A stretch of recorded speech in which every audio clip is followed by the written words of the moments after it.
recruited young women in the parishes and in the orphanages of France and said to them, you know, you need to do God's work, to go to this other country, because we need to grow more Catholics. Right? Yeah. You need to go over there and help grow more Catholics and settle our country. Some of the women went because they had no other opportunities in France. In that time in history, marriages were arranged by families, but a woman had to have a dowry.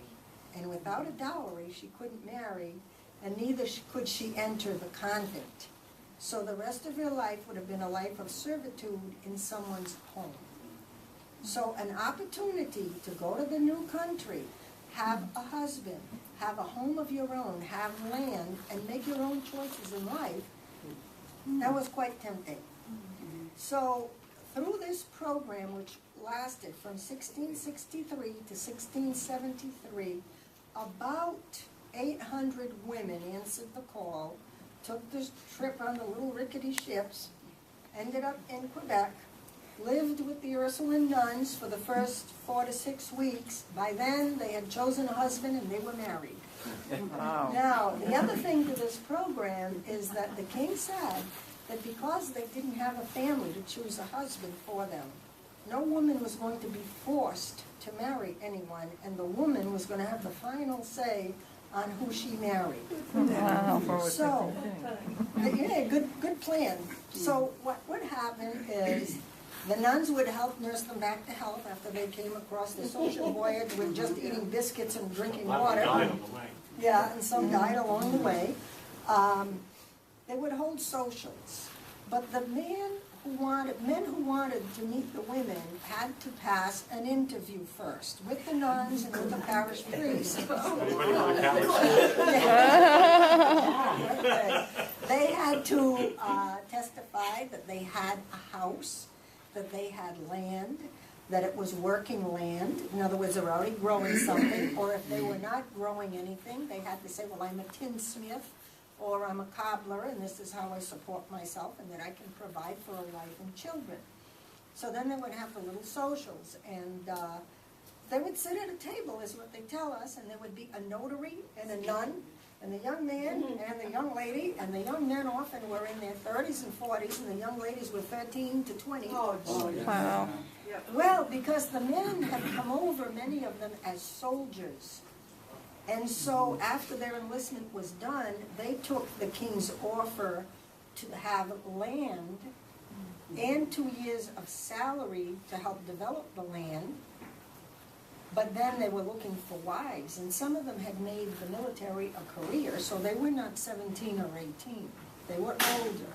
So after the little interview, and the prospective bride would say stuff like, do you have a house? Yes. Do you have a large fireplace? Yes. Does it draw well? I hear the winters are cold. Do you have many blankets? The very questions having to do with survival. Basic survival. Microwave, right? Yeah. So after the interview, if the young lady thought, okay, I'll try this, because it was a business deal, not a love relationship at that point, the notary would write up a contract. In the next few days, the nuns would send feelers out to make sure that what this man said was true, that he did have a house, that he did have an occupation or whatever. Sometimes the words would come back and it would say, oh God, you know, he's got a house, it's a lean-to. He doesn't have a cow, he hasn't cleared his land, and he drinks. So back to the notary, annul the contract. So it was not a marriage annulment, it was a contract annulment. And we have in the Jetty book some king's daughters who wrote 3 contracts before they finally married the 4th one. Wow. What part of France did they come from, Sylvia? What part of France did they come from? Mostly they How did they hear about this? Okay, they mostly came from Rouen and Paris and the northern provinces, La Rochelle, the areas closer towards the ocean. And the women also, most of the time they were orphans. Their both parents had died, so there was no chance of a dowry. Yeah.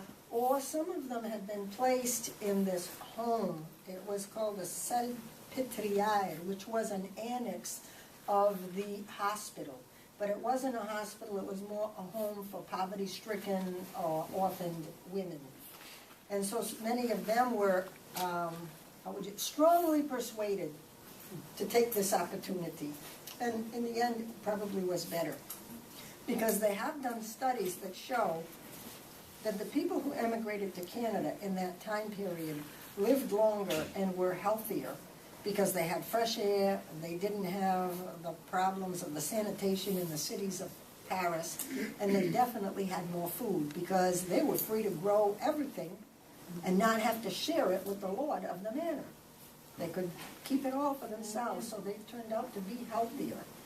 Now, the men they married, at the time, the king had sent over a regiment, Carignan-Salieres soldiers, and this was to help defend the colony against the Iroquois Indians.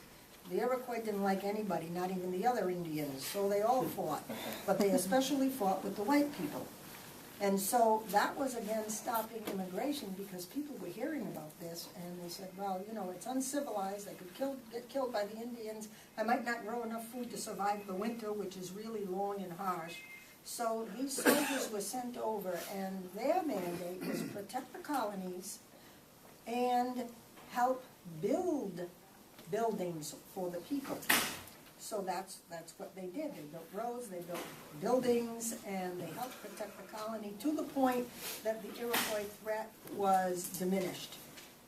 Now they decided when these men, their enlistment was done, they said, now that we're getting more women, let's see if we can encourage more of the men to stay.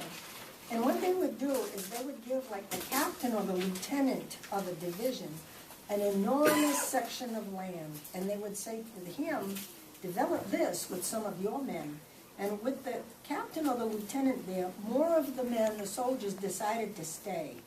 Because they said, we fought together, we know how to work together, so if all our land adjoins one another, we can help each other and we can count on each other. They were like brothers.